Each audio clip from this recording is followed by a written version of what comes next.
어떤 분이 기쁨을 이렇게 표현을 했습니다. 기쁨은 깃발과 같다. 참 저는 이 말이 굉장히 그 의미가 깊은 말이다. 기쁨은 깃발과 같다. 러시아 수도가 모스크바잖아요. 모스크바에 가면 크레물린이라고 하는 제정 러시아 시대에 그 굉장히 화려하고 커다란 궁궐이 있습니다. 궁전이 있습니다. 예, 왕조 시대에는 거기가 이제 궁궐이었지만 지금은 대통령 그 집무실로 사용이 되고 있습니다. 제가 2000년도에 러시아를 처음 갔었는데 러시아에 가서 이 크레물린을 그 방문을 한 적이 있어요. 그때 그 안내인이 그런 얘기를 했어요. 이 대통령이 크레물린 궁에서 집무를 하는 것과 대통령이 있는 것과 없는 것을 알 수 있는 방법을 가르쳐 줬어요. 그게 뭐냐? 깃발이 돼요. 깃발이 꽂혀 있으면 대통령이 궁에서 집무를 하고 있고, 깃발이 없으면 대통령이 이제 출타 중에 있다. 이것은 왕조 시대부터 지금 쭉 그 전통으로 내려오는 일이다. 그렇게 이 얘기를 해줬어요. 그런데 사실은 그 러시아만 그런 게 아니고 영국의 버킹엄이라든지 벨기에 궁이라든지 또 덴마크 또 스웨덴이라든지 지금도 왕 제도를 가지고 있는 나라들이잖아요. 그런 데서는 다 똑같이 그래요.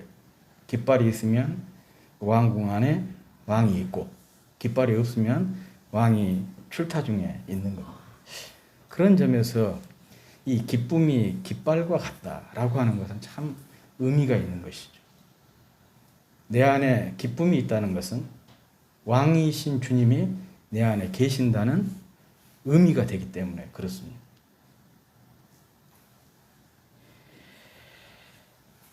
기쁨은 우리가 주님의 자녀, 주님의 백성인 표시입니다.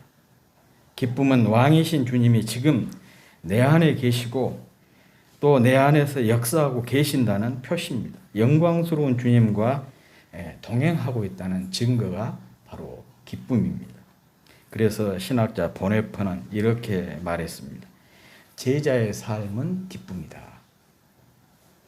성도는 기뻐하는 삶을 살아야 한다. 그런 뜻입니다.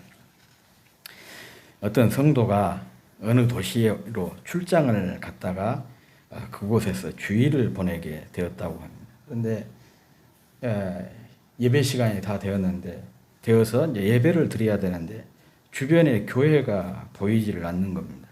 마침 교통 경찰이 거기에서 교통 지도를 하고 있는 것을 보고 그에게 도움을 청했어요. 아무래도 그 지역을 잘 알 것 같아서. 그랬더니 이 교통 경찰이 교회를 하나 소개를 해줬어요. 골목을 가리키면서 그 골목 끝에 가면 교회가 하나 있다는 거죠. 그래서 정말 골목에 들어가서 가니까 끝에가 교회가 있었고, 그래서 그 교회에서 예배를 드리고 나오면서 보니까 주변에 교회가 몇 개 더 보인 거예요. 그런데 궁금했어요. 아니 주변에 가까운 데도 교회가 있는데 왜 하필이면 이 교통경찰이 가장 골목 끝에 있는 교회를 소개를 했을까?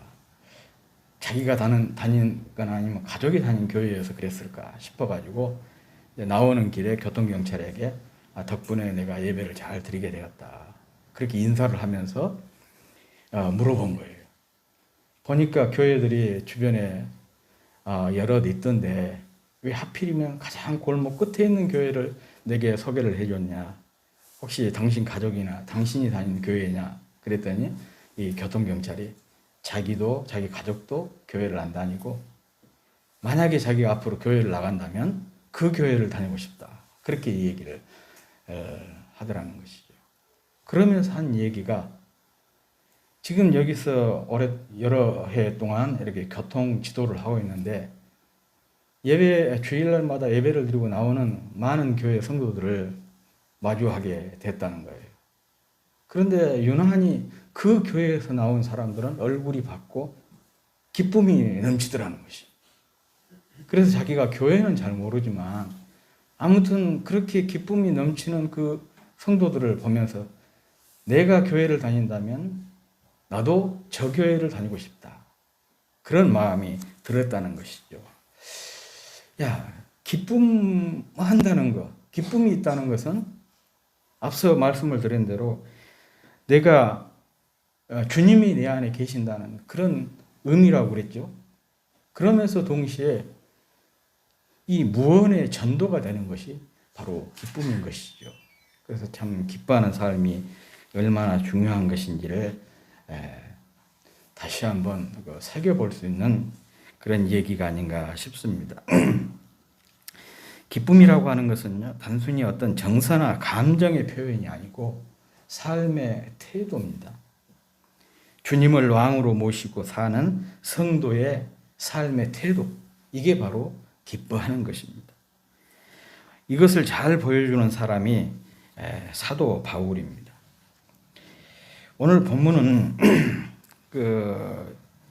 한 절로 밖에 안 되는데 이 말씀이 빌립보서의 총 주제입니다. 주 안에서 항상 기뻐하라. 내가 다시 말하니 기뻐하라. 이 기뻐하는 것이 빌립보서의 그 주제예요. 그래서 빌립보서를 기쁨의 서신이라. 빌립보서가 넉 장밖에 되지 않지만은 기뻐하라는 단어가 15번이나 나오는 그런 책입니다. 그리고 이 기뻐하는 것, 기쁨이라고 하는 것은 사도 바울의 중요한 인생관과도 연결이 되는 그런 말씀이에요. 지금 사울이 기뻐할 수 있는 그런 상황에 있는 건 아닙니다. 잘 알다시피 빌립보서는 바울이 로마 감옥에 갇혀 있을 때 쓴 편지거든요. 지금 바울은 2년 이상을 로마 감옥에 미결수로 지금 갇혀 있어요. 그러니까 절대 인간적으로 생각하면 기뻐할 수 있는 그런 상황이 아닌 것이죠. 그런데 바울은 이런 상황에도 기뻐했어요. 자기가 기쁨이 있으니까 다른 사람을 보고 기뻐하라 그러지, 자기는 기뻐하지 않으면서 누군가에게 기뻐하라 그렇게 얘기할 수가 있겠어요? 아무튼 이런 기뻐할 수 없는 상황이지만 기뻐하는 삶을 살았던 것, 이게 바로 바울이고 이게 바로 바울의 인생관의 한 모습이었던 것이죠. 오히려 빌립보 교회 성도들이 바울 때문에 염려하고 걱정을 했어요.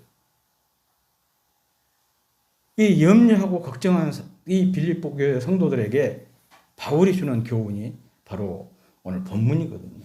주 안에서 항상 기뻐하라. 내가 다시 말하노니 기뻐하라. 이렇게 말씀을 하고 있는 것입니다. 그런데 여기서 기뻐하라라고 하는 이 명령형 동사가 능동태 현재 명령형이에요. 능동태 명령형이라는 것은 반드시 기뻐하는 삶을 선택해야 한다는 것입니다. 명령이라고 하는 건 반드시 뭐뭐 해야 된다 그거잖아요. 당위성을 강조하고 있는 것이잖아요. 그리고 현재형이라고 하는 것은 습관적, 지속적으로 기뻐하라는 의미입니다. 다시 말하면 끊임없이 기뻐하는 삶을 선택해서 기뻐하는 삶을 살아야 한다는 그런 뜻입니다. 우리의 삶은 원망과 불평, 기쁨과 감사 등으로 이렇게 뒤죽박죽 섞여 있어요. 그래서 문제는 어느 것을 선택하느냐에 따라서 우리의 삶의 방향과 질이 달라지는 것이죠. 늘 원망을 선택하게 되면 원망하는 삶의 태도를 가질 수밖에 없고, 감사를 선택하게 되면 감사하는 삶을 살아가게 되는 것이죠. 또 불평을 선택하게 되면 불평하는 삶을 살아갈 수밖에 없어요.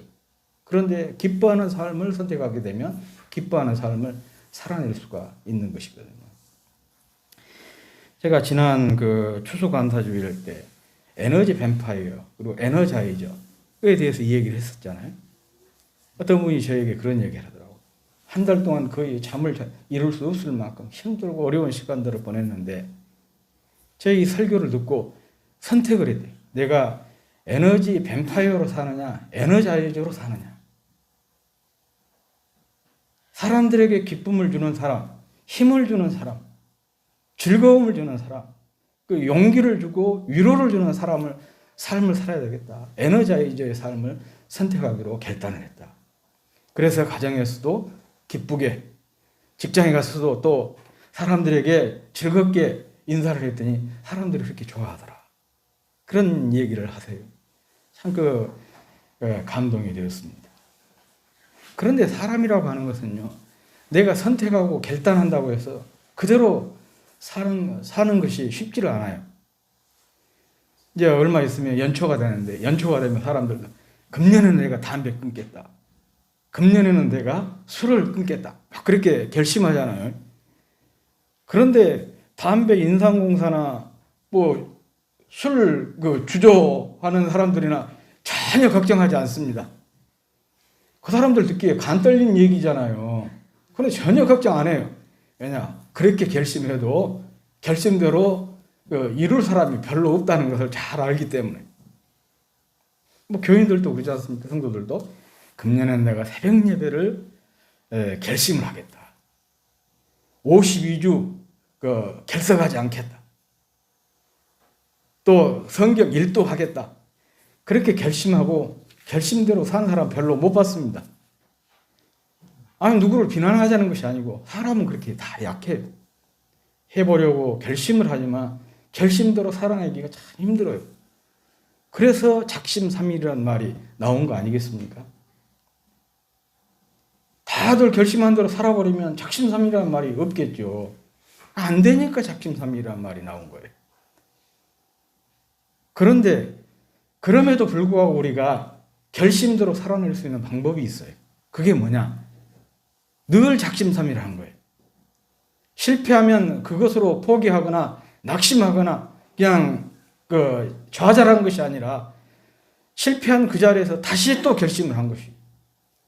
1년 365일 동안 작심삼일을 해보면 한 120번 정도 될 것 같아요. 120번 작심삼일을 해가지고 그 일을 이루지 못하는 사람 저는 없을 거라고 생각합니다. 대부분 한 서너 번 하다가 안 돼, 나는. 포기해버리는 것이 문제인 것이지 될 때까지 계속해서 결심을 하면은 반드시 이룬다고 생각해요. 뭐 100번까지도 안 가요. 한 20, 30번만 해도 틀림없이 이루지 않을까 그런 생각이 들어요. 우리 한이가 유치원 다닐 때인데 어떤 분이 오셔가지고 저한테 그런 얘기를 해요. 한이가 지구력이 대단하더라. 무엇을 보고 그런 얘기를 하십니까? 그랬더니 한이가 자전거 연습을 하는데 자기가 알기로 한 100번 정도나 이렇게 실패를 하더래요. 계속해서 넘어지는 거예요. 일 갔다 와서 보니까 그때도 계속해서 넘어지면서 연습을 하고 있더래요. 한 100번 이상 그렇게 넘어지더니 드디어 딱 타더랍니다.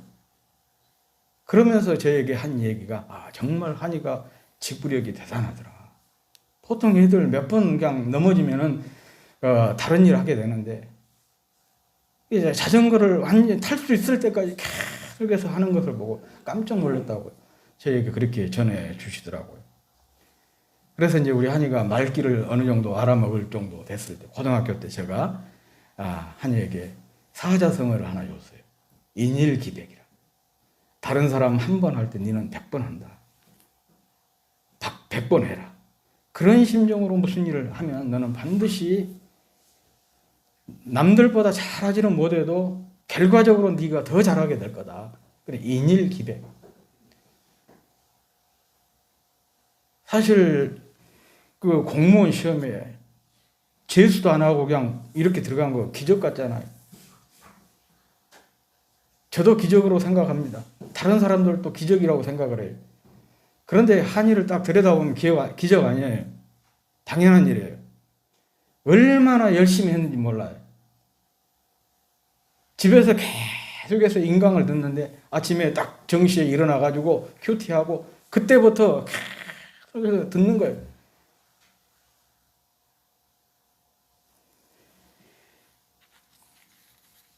아무튼 선택과 결단이 중요하고 그 다음은 포기하지 않고 지속하는 것이 참 중요합니다. 그러다 보면 그것이 무엇이 되냐? 습관이 되는 것이에요.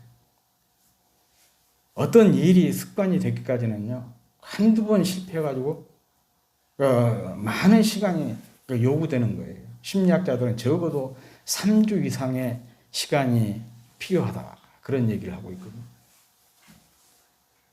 그래서 제가 진짜 그것을 실험을 해봤잖아요. 하나의 습관이 되기까지는 한 3주 정도의 시간이 걸리나 한번 시험을 해봤어요. 저는 한 달 걸리더만, 조금 운동신경이 둔해가지고. 바지를 제가 입을 때 항상 왼쪽 발을 먼저 끼웠거든요.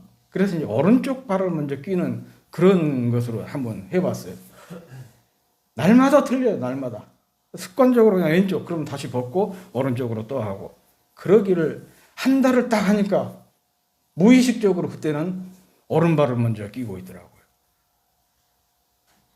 그만큼 그 하나의 습관이 되기까지는 사소한 것이지만은 많은 훈련이 필요한 것이죠.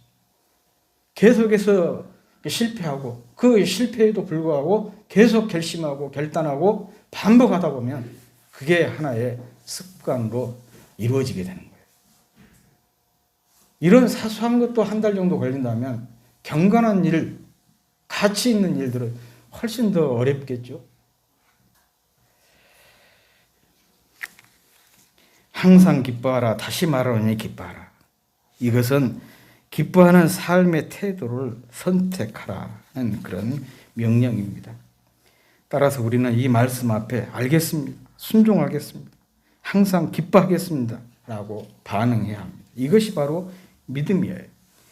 도저히 기뻐할 수 없는 상황이고 환경이지만 주님께서 기뻐하라고 하셨으므로 그 말씀에 순종하는 것, 이게 바로 믿음 아니겠습니까? 이것이 바로 믿음의 결단이 아니겠습니까? 감사해서 감사한 것이 아니라 감사하다 보니까 감사하게 된 것이다. 어찌 생각합니까? 말장난 같은 얘기 같지만은 진리예요. 마찬가지로 기뻐서 기뻐하는 것이 아닙니다. 기뻐하다 보니까 기뻐하게 된 것입니다. 기쁨을 선택해서 기뻐하기로 결단하니까 기뻐하는 삶을 살아내게 되는 것이죠. 그런데 오늘 본문에서는 우리가 항상 기뻐해야 할 이유, 다시 기뻐해야 할 이유를 말하고 있지를 않아요. 그냥 주 안에서 항상 기뻐하라, 내가 다시 말하노니 기뻐하라, 이렇게만 얘기를 하고 있습니다.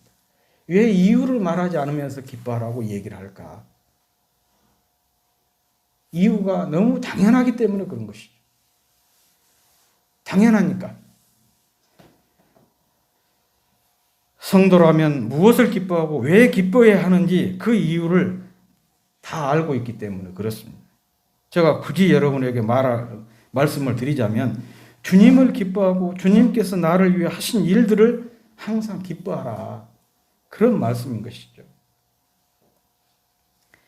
이 사실을 우리가 기억한다면 어떤 상황에서도 기뻐하지 않을 수가 없어요.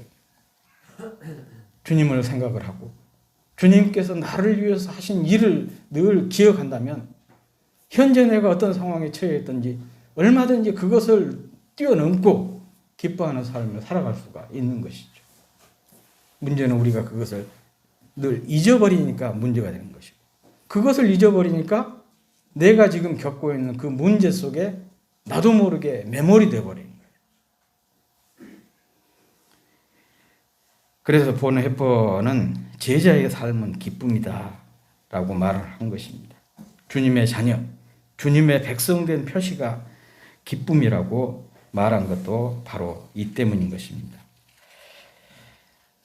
성경을 보면 참 절로 그 감사가 나온 것이 참 많습니다. 그 중에 하나가 우리가 마땅히 해야 할 일인데도 그 일에 순종하면 복을 보장한 것이에요. 사실 명령이라고 하는 것은 무엇입니까? 우리가 당연히 해야 될 일이잖아요. 그래서 명령에는 어떤 이유나 조건이 있을 수가 없습니다. 그런데 성경에 나온 명령을 보면 항상 조건이 거기에 따라붙어요. 네가 이 일에 순종하면 내가 이런 것으로 너에게 복을 주시겠다. 대부분의 성경의 명령들을 보면 그렇게 되어 있어요. 대표적인 것이 지난주 설교 말미에 제가 인용을 했던 신명기 28장 2절 말씀이잖아요. 이 말씀에 청종하면 이 모든 복이 내게 임하고 내게 이르리니, 그렇게 말씀했잖아요. 모세를 통해 주신 말씀을 청종하면, 듣고 순종하면 이 신명기에 기록되어 있는, 성경에 기록되어 있는 모든 복이 너에게 다 따라붙도록 하겠다. 명령과 더불어서 조건을 그렇게 딱 붙여놓은 그런 말씀이죠. 기도에 대한 말씀들도 그러지 않습니까? 구하라 주실 것이요, 찾으라 찾을 것이요, 문을 두드리라 열릴 것이니라. 굳이 뒤에 이 얘기는 조건에 대해서는, 보장에 대해서는 말씀할 필요가 없잖아요. 명령형이니까.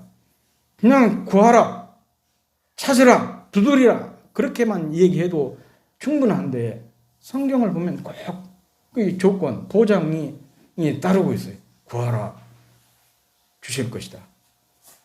두드리라, 열릴 것이다. 찾아봐라, 찾을 것이다. 발견하게 될 것이다. 저는 이런 부분들을 볼 때마다 그런 생각을 합니다. 정말 우리에게 복을 주시고 싶어서 안달하시는 주님의 모습을 보게 됩니다. 기뻐하는 것도 마찬가지예요. 느헤미야 10장 8절에 보면 이런 말씀이 있습니다. 8장 10절에 보면 여호와를 기뻐하는 것이 너희의 힘이다 그랬어요. 여호와를 기뻐하는 것이 너희의 힘이라는 거예요. 하나님을 기뻐하는 사람에게 힘이 되어 주신다는 그런 보장의 말씀입니다. 여기서 이 힘을 히브리어로 모아지라고 그래요. 모가지가 아니라 모아지.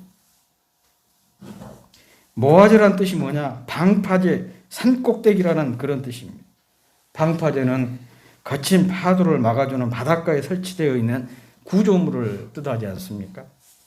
그리고 산꼭대기는 적의 침략을 받았을 때 피할 수 있는 피난처, 혹은 적이 쉽게 침입할 수 없는 요새, 그러니까 안전지대를 뜻한 것이죠. 여호와를 기뻐하면 하나님께서 우리의 방파제가 되어주시고 우리의 안전지대가 되어주시겠다. 그런 그 보장의 말씀인 것입니다. 사실 기쁨 자체가 방파제이고 안전지대예요. 잠언에 그런 말씀 있잖아요. 마음의 즐거움은 양약이라도 근심은 뼈로 상하게 하는 것. 늘 기뻐하는 삶을 사는 것 자체가 어떤 보약보다도 탁월한 보약이 바로 기쁨이라는 얘기 있잖아요. 그러나 근심하고 걱정하고 염려하면 뼈가 썩는다. 뼈라고 하는 것은요, 사람 존재를 뜻하거든요. 그런데 그 기뻐하는 것 자체만으로도 이렇게 우리에게 복이 되는데 하나님께서 기뻐하는 사람에게 작용을 하신다는 거예요. 그러니까 그 효과가 100배, 1000배가 되겠죠. 그렇다면 도대체 기뻐하는 것이 무엇이기에 하나님께서 이런 복을 보장하면서까지 우리에게 요구하신 것일까? 궁금하지 않습니까?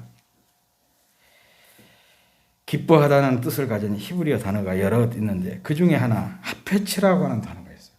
하펜츠가 아니고 하페츠. 이 단어를 보면은요, 왜 성경이 우리에게 기뻐하는 삶을 요구하는지, 왜 기뻐하는 삶이 기뻐하는 것이 성도의 삶을 보여주는 것인지, 또 기뻐하는 삶에 왜 이런 복을 하나님께서 보장하고 있는지 그 이유를 알 수가 있습니다. 이 하페츠라고 하는 단어의 뜻은 기뻐하다, 즐거워하다, 좋아하다, 사랑하다 그런 뜻인데, 이 단어의 기본적인 의미는 이런 것이에요. 온통 마음을 거기에 쏟아붓다. 또 집중하다. 몸과 마음을 거기에 기울이다. 또 갈망하다. 이런 뜻이에요. 그러니까 주님을 기뻐한다는 것은 주님께 온통 마음을 쏟아붓는 것이고, 주님을 기뻐한다는 것은 온통 주님께 집중하는 것이고, 주님을 갈망하는 것이고, 주님께 몸과 마음을 기울이는 삶의 태도인 것이죠. 이쯤 되면 바울이 기뻐하는 것이 우리를 향하신 하나님의 뜻이다라고 하는 그 말씀이 이해가 될 것입니다. 기뻐하는 것이 왜 하나님의 뜻이냐? 기뻐한다는 것은 온통 주님께 우리의 마음을 쏟아붓는 것이기 때문에 주님께 집중하는 것이고 주님을 갈망하는 것이기 때문에 그래서 기뻐하는 삶이 곧 하나님의 뜻이라고 바울은 얘기하고 있는 것입니다.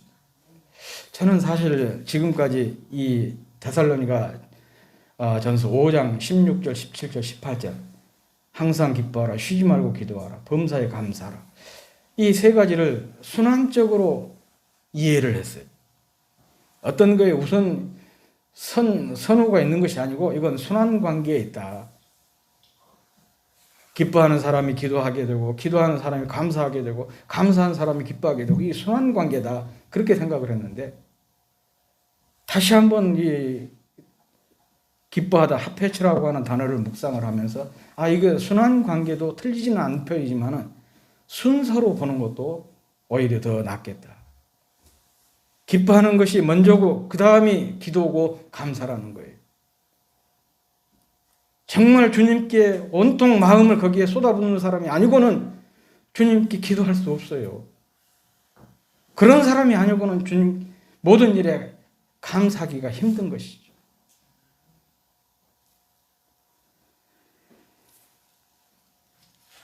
시편 43편을 공부를 하면서 묵상을 하면서도 거기서도 제가 참 감동을 받았던 게 그래요.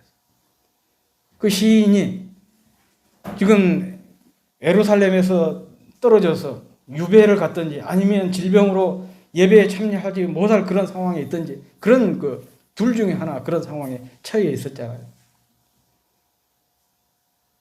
사람들이 그를 비난하고 조롱하고 그랬어요. 그런데 사람들이 자기를 조롱하고 비난하는 것보다 더 마음이 아팠던 건 뭐냐? 성일이 되면 여러 무리들과 함께 하나님 앞에 예배를 했는데 예배하지 못한 것이 가장 큰 고통이었어요. 그런데 그의 중요한 기도 제목이 뭐였었냐? 자기를 회복시켜달라는 것이었거든요.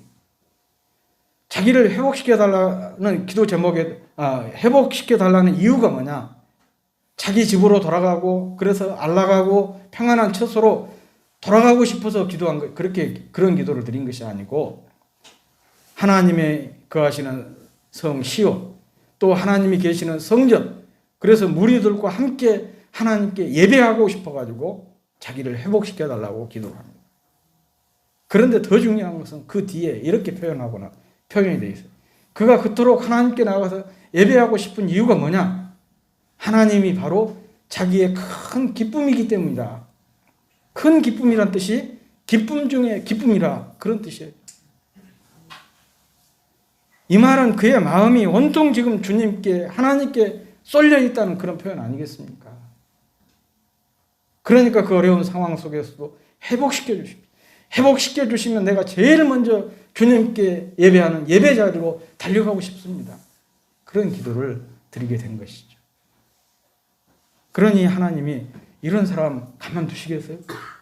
이런 사람에게 복을 주시지 않겠냐? 그런 얘기예요. 기뻐한다는 것은 바로 이런 의미입니다. 오늘 본문에서 바울이 주 안에서 항상 기뻐하라. 내가 다시 말하노니 기뻐하라. 말씀은 바로 이런 것이에요. 온통 주님께 마음을 쏟아붓고 살아라. 주님께 집중해라. 주님만 추구하는 그런 삶을 살아라. 그런 말씀인 것입니다. 우리의 삶은 온갖 질병이라고 하는 파도, 사건, 사고라고 하는 파도, 여러 시련이라고 하는 파도에 늘 노출이 되어 있습니다. 우리를 무너뜨리고 파괴시키려는 적으로 둘러싸여 있습니다. 도대체 이 세상에 우리에게 안전지대가 있나 하는 생각이 들 때도 참 많습니다. 그러나 성경은 분명히 우리에게 말씀하고 있습니다. 하나님이 모든 어려움을 막아주시는 방파제시고 피할 요새시고 안전지대시라는 것입니다. 이런 하나님의 도움을 작동시키는 비결이 뭐냐? 바로 기뻐하는 것입니다. 이번 한 주간도 주님 때문에, 주님으로 인해서, 또 주님 안에서 기뻐하시는 여러분의 삶이 되시기를 바랍니다. 그래서 정말 주님이 내 인생의 방파제, 내 인생의 산꼭대기인 것을 한 주간도 경험할 수 있기를 주의 이름으로 축복합니다.